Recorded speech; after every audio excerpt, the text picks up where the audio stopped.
कि अगर मसले की तशख़ीस हो जाए कि मसला कहाँ है और शुगर की वजह क्या है, तो शुगर पूरी तरह से ठीक भी हो सकती है। जिम बिस्मिल्लाहिर्रहमानिर्रहीम। मैं हूं डॉक्टर मोहसिन और ये है माय हेल्थ क्लिनिक। इस वीडियो के अंदर हम बात करेंगे एक बड़ा ही अहम मसला जो वक्त के साथ साथ पूरी दुनिया में और ख़ास तौर पे हमारे प्यारे मुल्क पाकिस्तान में बढ़ता चला जा रहा है, और वो है डायबिटीज़ मेलाइटस। डायबिटीज़ मेलाइटस यानी शुगर का मर्ज़, ज़ियाबितस डिफरेंट नाम से पुकारा जाता है। इसके अंदर क्या होता है कि जिस्म के अंदर शुगर यानी ग्लूकोज़ की लेवल बढ़ा हुआ होता है, और इसको कब हम शुगर लेबल करते हैं, जब इसमें क्रोनिक हाइपरग्लाइसीमिया हो, यानी मुसलसल शुगर के और ग्लूकोज़ का लेवल ज़्यादा हो। उसके अलावा इसके साथ बहुत से लोग नहीं वाकिफ़ होते कि कार्बोहाइड्रेट, लिपिड यानी फ़ैट, प्रोटीन, ये इनका भी मेटाबॉलिज़्म डिस्टर्ब होता है। तो शुगर बेसिकली एक सिंड्रोम का नाम है। सिंड्रोम कहते हैं जो बीमारियों का एक ग्रुप ऑफ डिजीज़ होता है। अक्सर यानी उसके सोशल अंदर मीडिया सिर्फ पर एक बात की जाती है कि जी शुगर तो बस एक ड्रामा है, एक साजिश है अद्वियात के बेचने के लिए, इंसुलिन बेचने के लिए। और लोग जो हैं एक दफ़ा जो शुगर के मरीज़ होते हैं, बस फिर वो लाइलाज मर्ज़ है। सबसे ज़रूरी चीज़ ये है कि शुगर होती क्यों है और शुगर को की पीछे वजूहात क्या हैं। शुगर की वजूहात ना सिर्फ ये नहीं है कि वज़न ज़्यादा होना, कुछ बीमारियाँ, कुछ मसाइल और भी हैं जिनकी वजह से शुगर होती है। चंद अद्वियात हैं जिनकी वजह से शुगर होती है, कुछ हार्मोनल कंडीशंस होती हैं जिनकी वजह से शुगर होती है, और कुछ इन्फेक्शंस भी हैं जिनकी वजह से शुगर होती है, और कुछ बीमारियाँ भी हैं जिनकी वजह से शुगर होती है। तो उसका अब ज़रूरी है कि अगर आपको शुगर हुई है, तो और सबसे पहला काम क्या किया जाता है कि पहले तो जो डायग्नोज या तशख़ीस होती है वो होती है कि मेरे हाथों पाँव में जलन होती है और मेरे पाँव जलते हैं, तो इसकी वजह से, या वज़न बहुत ज़्यादा तेज़ी से कम हो, तो लोग कहते हैं कि शुगर चेक करवाओ, कहीं तुम्हें शुगर तो नहीं है। तो शुगर चेक करवाने के बाद सबसे पहला हमारे यहाँ ये समझा जाता है कि जी कड़वी चीज़ें खाने से शुगर कम हो जाती है और शुगर ख़त्म हो जाती है। तो दुनिया की जितनी कड़वी चीज़ें होती हैं, वो इंसान शुगर तशख़ीस होने के बाद एक तो टेंशन में होता है, दूसरा वो यही कड़वी चीज़ें खा खा के अपनी ज़िंदगी से बेज़ार हो जाता है। तो इसमें ज़रूरी है कि अपना चेकअप करवाया जाए, देखा जाए कि शुगर क्यों है। कई दफ़ा ऐसे होता है कि यही अलामात विटामिन B12 में भी आती हैं, और चंद दूसरी कंडीशन हैं जिसकी वजह से होता है, और लोग इसको शुगर लेबल करते हैं और फिर वो चलता ही रहता है। और जब एक दफ़ा लेबल हो जाता है, वो अपने खुद से 1-2 दफ़ा टेस्ट करवाए, फिर उसके बाद दिखाया, फिर डॉक्टर ने या कहीं जहाँ पे भी डिस्पेंसर था उसने देखा, उसने कहा ओह आपको तो शुगर है।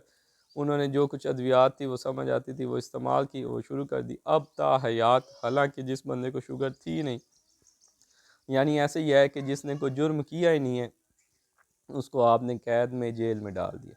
तो अब उसके ऊपर कैदी का एक लेबल लग गया, अब वो ताहयात चाहे भी तो उसको नहीं धो सकता। तो इसलिए शुगर को लेबल करने से पहले ज़रूरी है। इसी तरह ब्लड प्रेशर के मामले में ये कि जब आपको कंफर्म हो तो फिर आप उसको लेबल। शुगर आमतौर पर 2 तरह की होती हैं। एक शुगर है जो जवानी में होती है, जो 15 साल से पहले-पहले होती है। उसको टाइप 1 डायबिटीज़ कहते हैं। एक शुगर वो होती है जो ओल्ड एज में होती है, 40 साल के बाद होती है, बाज़ औक़ात 35-40 की उम्र में शुरू हो जाती है, तो उसको टाइप 2 डायबिटीज़ कहते हैं। जो टाइप 1 होती है उसके अंदर बेसिकली जो सेल्स हमारे लब एक पेंक्रियाज़ के अंदर बीटा सेल्स ऑफ लैंगरेंज़ होते हैं जो इंसुलिन प्रोड्यूस करते हैं। जिस्म के अंदर जब तोड़-फोड़ चल रही होती है, तो बाज़ दफ़ा ऐसे होता है कि जिस्म की अपना मुदाफ़ती जो निज़ाम है, वो अपने सेल्स को तोड़ना शुरू कर देता है, उसके ख़िलाफ़ अटैक करना शुरू करता है। यानी ऐसे ही है कि अपने ही माशरे के कुछ जो हैं अफ़राद वो टेररिस्ट बन जाएँ, वो खुदकुश हमलावर हो जाए। तो उससे क्या होता है कि अपने ही माशरे को, अपने ही लोगों से वो नुकसान होता है। तो इसी तरह का जब वो इंसुलिन सेल्स के ऊपर उनके डिस्ट्रक्शन होती है, उसकी ब्रेक डाउन करते हैं, तो फिर इंसुलिन पैदा नहीं होती, और जब इंसुलिन पैदा नहीं होती तो शुगर का लेवल बढ़ जाता है, क्योंकि इंसुलिन का काम है शुगर को जिस्म के अंदर मुख्तलिफ़ अक़साम के अंदर स्टोर करना। ऐसे ही है कि जैसे घर के अंदर कोई सफाई करने वाले अफ़राद होते हैं, जब सफाई करने वाले अफ़राद नहीं होंगे, तो फिर जो कचरा है वो तो बन रहा है, वो तो रोज़ाना की बुनियाद पे है, तो घर के अंदर वो कचरा रहेगा। और इसी तरह जब मीठा कहीं स्टोर नहीं होगा, तो वो जिस्म के अंदर हाइपरग्लाइसीमिया और शुगर का बायस बनता है। दूसरी वजह जो होती है वो होती है टाइप 2 डायबिटीज़, यानी कि उसके अंदर इंसुलिन तो पैदा होती है, लेकिन जिस्म का वॉल्यूम इतना ज़्यादा होता है, यानी जिस्म के अंदर उसका वज़न और उसके फ़ैट इतना ज़्यादा होता है कि इंसुलिन कम पड़ जाती है। यानी कि जहाँ उसने स्टोर करना था वो इतना कम पड़ जाता है, उसको हम टाइप 2 डायबिटीज़ कहते हैं। जो टाइप 2 होता है उसके अंदर हम गोलियों से इलाज करते हैं, जो टाइप 1 होता है उसके अंदर गोलियों का रोल नहीं होता, उसके अंदर सिंपल इंसुलिन ही देना होती है। और वो बदकिस्मती से क्योंकि जवानी में होता है, यंग एज में ही बहुत से बच्चे जो हैं उनकी तशख़ीस होती है जब वो बेहोश होके आते हैं। उनकी शुगर 400, 500 या बाज़ औक़ात 600 और इससे ज़्यादा मीटर पे आती नहीं है, HI लिखा होता है हाई। तो पहली दफ़ा पता चलता है कि यार ये क्या हो गया, ये तो शुगर है। तो ये इसी तरह तशख़ीस होती है और वो इतना ख़तरनाक सूरत हाल होती है कि बाज़ औक़ात जानलेवा साबित होती है। और कई दफ़ा ऐसे हुआ है कि बच्चे आते हैं, पहली दफ़ा पता चलता है कि शुगर है और फिर उनकी डेथ हो जाती है। तो इसके लिए बर वक्त ज़रूरी होता है कि अगर आपको पेशाब बार बार आ रहा है, आपको भूख बार बार लग रही है, आपको प्यास बार बार लग रही है, उसके अलावा वज़न तेज़ी से कम हो रहा है, सर में दर्द रहता है, बात करते हुए हाथ कांपना शुरू हो जाते हैं या एकदम से बेहोशी या चक्कर आते हैं, तो ये चीज़ें अगर हों तो फिर आपने ज़रूर शुगर का टेस्ट करवाना होता है कि कहीं मुझे शुगर तो नहीं है। और ख़ास तौर पे जिन अफराद को फैमिली में हिस्ट्री होती है उनके ज़्यादा रिस्क होता है। शुगर होती भी उन अफराद को है जिसके अंदर 3 अलामात हों, यानी कि जिनका वज़न ज़्यादा है, जिनका सेडेंटरी लाइफ़स्टाइल है, यानी कि बहुत ज़्यादा वॉक नहीं है, चलना फिरना नहीं है, और तीसरा वो है जिनकी फैमिली हिस्ट्री है, यानी उनके वालिदैन में से वालिद या वालिदा किसी एक को शुगर है। बहुत से लोगों से पूछे कि आपके ख़ानदान में शुगर है? वो कहते हैं नहीं, नहीं, नहीं, हमारे तो ख़ानदान में नहीं है। जब पूछा जाता है कि क्या आपके वालिदैन ने या आपके दादा-दादी ने कभी चेक करवाया था? कहते जी कभी अस्पताल गए ही नहीं। तो शुगर ने खुद तो नहीं आके कहना होता कि मैं हो गई हूँ। शुगर को तो तभी पता चलेगा जब उसका टेस्ट किया जाएगा। तो इसके लिए ज़रूरी होता है कि अगर या तो हिस्ट्री पता हो और अगर नहीं तो फिर आप इसको ज़रूर ज़ेर गौर रखें कि क्या मुझे शुगर तो नहीं है। शुगर बाज़ का दूसरी चंद मसाइल होते हैं जिसकी वजह से हो सकती है, जैसे थायरोटॉक्सिकोसिस है, दूसरी एंडोक्राइनोलॉजी। हमारे जिस्म में ग्लैंड्स हैं, जैसे ये थायराइड ग्लैंड है, जैसे किडनी के ऊपर एक ग्लैंड होता है, एड्रिनल ग्लैंड है, और इसी तरह और डिफरेंट ग्लैंड्स हैं पूरी बॉडी के अंदर। तो अगर उनका काम ज़्यादा है या वो डिस्टर्ब हैं तो उनकी वजह से भी शुगर हो सकता है। जिनका हाइपर थायराइडिज़म होता है उनको शुगर होने के चांसेस होते हैं। जिनको कुशिंग डिज़ीज़ होती है उनका शुगर लेवल ज़्यादा होता है। तो अगर उस मसले को जाके हल करेंगे तो फिर शुगर ठीक हो जाती है। लेकिन अगर वो शुगर को करते रहेंगे तो बेसिकली वो मसले को छुपाते रहेंगे और मसला तो कहीं और था, उसका एक रिज़ल्ट था कि शुगर होना, जिसको लेके आप इलाज कर रहे हैं, कड़वी चीज़ें खा रहे हैं, जबकि उस वक़्त कोई ज़रूरत नहीं होगी क्योंकि शुगर की जो बुनियाद है वो जड़ कहीं और है। इसके अलावा चंद अद्वियात भी हैं जिसके अंदर जो अफराद दमे के मरीज़ होते हैं, COPD के मरीज़ होते हैं, उनको एक लंबा अरसे के लिए स्टीरॉयड दिया जाता है। उसके अलावा जिनको ऑटो इम्यून डिजीज़ होती हैं जैसे जल्द के मसाइल हैं, इनमें जो स्टीरॉयड्स हैं वो शुगर के लेवल को बढ़ाते हैं, वो वज़न को भी बढ़ाते हैं। तो उसकी वजह से भी शुगर होती है, उसको अकॉर्डिंगली ड्रग्स को, उन मेडिसिन को कम करना होता है और फिर साथ में अद्वियात देनी होती हैं। अगर आपको नहीं पता तो फिर आप उसको शुगर लेबल करेंगे और साथ ही आप स्टीरॉयड वगैरह भी दे रहे होंगे, तो उससे नुकसान ये होगा कि वो कोई अच्छा कंट्रोल भी नहीं होगा और मसाइल ज़्यादा होंगे।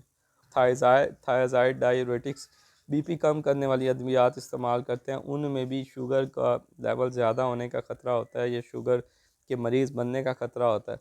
तीसरी अद्वियात में से अगर बात करें तो फेनेटॉइन जो झटकों की दवाई होती है, जो अफराद झटकों के लिए मुसलसल साल अद्वियात इस्तेमाल कर रहे होते हैं, उनको भी शुगर होने का चांस होता है और वो इसी तरह शुगर के तौर पर प्रेजेंट करते हैं। अगर उस गोली को तब्दील कर दिया जाए या उसको कम कर दिया जाए तो शुगर ठीक हो जाती है, लेकिन अगर समझ ना हो तो फिर वो इसी तरह ज़लालत काटते रहते हैं। इसके अलावा चंद क्रोमोसोमल एबनॉर्मेलिटीज़ हैं, जैसे डाउन सिंड्रोम है, के लाइन फ़िल्टर है, या टर्नर सिंड्रोम्स हैं। इनके अंदर टेंडेंसी होती है कि शुगर कन होती है इन अफराद को। तो अगर ये हो अलामात हों, एक डाउन सिंड्रोम की आप पिक्चर में देख सकते हैं, इसी तरह टर्नर सिंड्रोम है, इसी तरह के लाइन फ़िल्टर है, ये वो सिंड्रोम है कि जो शक्ल से भी देख के एक आम बंदा भी पहचान सकता है। तो ये अगर चीज़ें हों तो उस अफराद को भी शुगर हो सकती है, तो उसमें भी आपने चेकअप करवा के प्रॉपर अकॉर्डिंगली दवाई लेनी होती है। और बेहतर है कि अगर मसले की तशख़ीस हो जाए कि मसला कहाँ है और शुगर की वजह क्या है, तो शुगर पूरी तरह से ठीक भी हो सकती है। जैसे कि स्टीरॉयड से है अगर, तो स्टीरॉयड बंद करेंगे तो शुगर ठीक हो जाएगी, वो कोई मुसलसल ताहयात शुगर के मरीज़ नहीं होते। तो इस वजह से एक ये स्टिग्मा या एक साथ में लेबल लगा देना कि ये तो शुगर है, नाकाबिले इलाज है और ताहयात ऐसी रहेगी, ऐसा नहीं है। अगर कोई अपने फ़र्द ऐसा है जिसका वज़न ज़्यादा है, उसको शुगर वज़न ज़्यादा होने की वजह से अगर वो अपना ग्रेजुअली वज़न कम करता है, वॉक करता है, अपना लाइफ़स्टाइल चेंज करता है, तो शुगर को ना सिर्फ ठीक कर सकता है बल्कि एक सेहतमंद ज़िंदगी गुजार सकता है। वसीम अकरम की ज़िंदगी और मिसाल हमारे सामने है।